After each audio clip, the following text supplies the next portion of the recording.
Hello friends, आप सबको मेरा नमस्कार। आज की इस वीडियो में हम क्लास 7 की ज्योग्राफी का चैप्टर 1 देखेंगे। ठीक है। क्लास 7 का जो ज्योग्राफी है उसका पहले चैप्टर का नाम पर्यावरण है। तो उसमें जो जो चीज़ें दी हुई हैं मैंने उसका एक सिनॉप्सिस बना दिया है और हम इसके माध्यम से बहुत जल्दी एक चैप्टर क्लियर कर लेंगे। पर्यावरण को पता है इंग्लिश में इन्वायरमेंट कहते हैं। इसकी जो उत्पत्ति हुई थी वो फ्रेंच शब्द इन्वायरोनर या इसको एनवायरोनर भी कहा जाता है से हुई। पर्यावरण शब्द जो है उसकी जो उत्पत्ति है वो फ्रेंच शब्द एनवायरोनर से हुई है ना, जिसका मतलब होता है पड़ोस। और वैसे भी पर्यावरण का मतलब भी यही होता है कि जो हम आसपास की चीज़ें जो देखते हैं वही तो पर्यावरण होता है हमारा। तो वही चीज़ होता है कि हम जो भी आसपास देखते हैं वो पर्यावरण होता है। और इस वर्ड को जो कि इंग्लिश में इन्वायरमेंट कहते हैं, इसकी उत्पत्ति फ्रेंच शब्द इन्वायरोनर से हुई थी। ठीक है। अब पर्यावरण के घटक मतलब पर्यावरण में क्या क्या चीज़ें शामिल हैं इसे देखेंगे। तो पर्यावरण में मूलतः 3 चीज़ें शामिल होती हैं। पहला प्राकृतिक, दूसरा मानव जो कि हम लोग हैं, और तीसरा मानव निर्मित जो कि हम लोगों ने बनाया होगा। अब प्राकृतिक में क्या क्या है? जलमंडल, वायुमंडल, स्थल मंडल। अब ये थोड़ा सा इसको देख लें। जलमंडल क्या है? जैसे जहाँ भी जल का जो प्रवाह है, जहाँ जल का स्रोत है वो जलमंडल कहलाएगा। जैसे नदी, झील, समुद्र, महासागर। ठीक है। फिर प्राकृतिक में ही आएगा वायुमंडल में क्या है? पृथ्वी के चारों ओर एक पतली परत है, तो वो वायु की जो परत है वायुमंडल कहलाती है। जयमंडल क्या है? जयमंडल है पृथ्वी का संकीर्ण क्षेत्र है। मतलब सभी क्षेत्र को पृथ्वी पर जयमंडल नहीं कह सकते। वैसा क्षेत्र जहाँ स्थल, मिट्टी, जल, वायु सब पे हो, मतलब सबका कम्बिनेशन हो, सब चीज एक साथ हो और वहाँ जीवन पॉसिबल हो, है ना, तो उसे कहेंगे जयमंडल। अब हम मानव की बात करें तो मानव जैसे कोई पर्यावरण के घटक, मतलब इस पर्यावरण में क्या क्या आता है, तो मानव तो आता ही है। अब एक मानव जो है पहले एक व्यक्ति होता है, फिर परिवार होता है, परिवार से समुदाय विकसित होता है, समुदाय से धर्म मानने लगता है, फिर उसकी कुछ शैक्षिक, आर्थिक और राजनैतिक गतिविधियां होती हैं या फिर उसकी स्थिति होती है। इसका क्या मतलब हुआ? ये तो आप समझ रहे होंगे। व्यक्ति, परिवार, समुदाय, धर्म, है ना।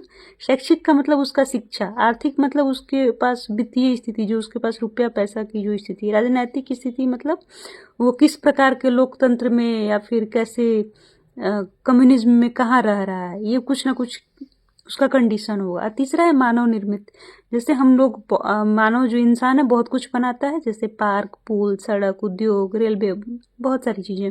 तो पर्यावरण के घटक में 3 चीजें मूलतः आती हैं: प्राकृतिक, मानव और मानव निर्मित। प्राकृतिक में जलमंडल, वायुमंडल, स्थल मंडल। मानव में एक व्यक्ति, परिवार, समुदाय, धर्म प्लस उसका कंडीशन।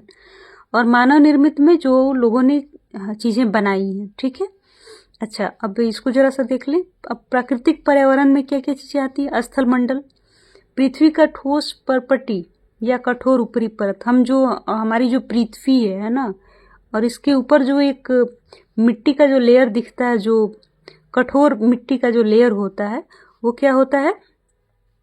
वो स्थल मंडल कहलाता है। ठीक है। जलमंडल, वायुमंडल और जयमंडल हम लोग ऑलरेडी देख लिए हैं। थोड़ा सा इस चीज को देखेंगे कि प्राकृतिक जो पर्यावरण होता है, प्राकृतिक पर्यावरण ये क्या, किस चीज से मिलकर बना होता है? पृथ्वी पर जीवीय एवं अजीवीय दोनों जो परितंत्र हैं या परिस्थितियां, उससे मिलकर प्राकृतिक पर्यावरण बना हुआ है ना। अब ये जीवीय और अजीवीय क्या है? जीवीय मतलब जिसमें जान हो, और अजीवीय मतलब जिसमें जान नहीं हो। जैसे कोई सजीव चीज है ना। कोई जानवर है, इंसान है, पेड़ पौधा है, वो जीव है। और अजीव जैसे टेबल, कुर्सी, पुल, रेलवे, बस, गाड़ी, सड़क, ये सब क्या है? अजीव है। तो ये सब मिलके पर्यावरण है ना। ऐसा नहीं कि पर्यावरण में केवल सजीव चीजें आएंगी, निर्जीव नहीं। दोनों चीजों का कम्बिनेशन होता है हमारा पर्यावरण। ठीक है। उसमें कुछ फैक्ट दिया हुआ है। फैक्ट में ये है कि 5 जून को विश्व पर्यावरण दिवस मनाया जाता है, ये आप जान लीजिए। उसमें एक कंडीशन दिया हुआ है, वस्तु विनिमय पद्धति। ठीक है। ये वस्तु विनिमय पद्धति क्या है? जब हम लोग आदि मानव थे तो धीरे धीरे आदि मानव कैसे, आपको पता है, अपना जीवन निर्वाह कैसे करता था?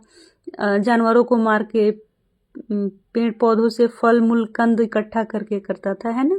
धीरे धीरे जब सभ्यता विकसित होने लगी तो हमें लगा कि नहीं, अब खेती करने लगा, बहुत सारी चीज़ें वो ऐड ऑन करने लगा, जैसे खेत रखना, घर बनाना, है ना, अनाज उपजाना।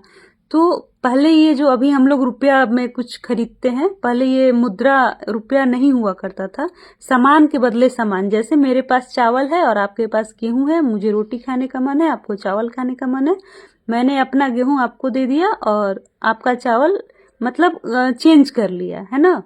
कि कोई भी चीज़, जैसे आपके पास धान है और मेरे पास आटा है, मान लीजिए आपको रोटी खाने का मन है और मुझे चावल खाने का मन, हम दोनों ने एक्सचेंज कर लिया। ये जो प्रणाली है वस्तु विनिमय पद्धति कहा जाता था, ठीक है।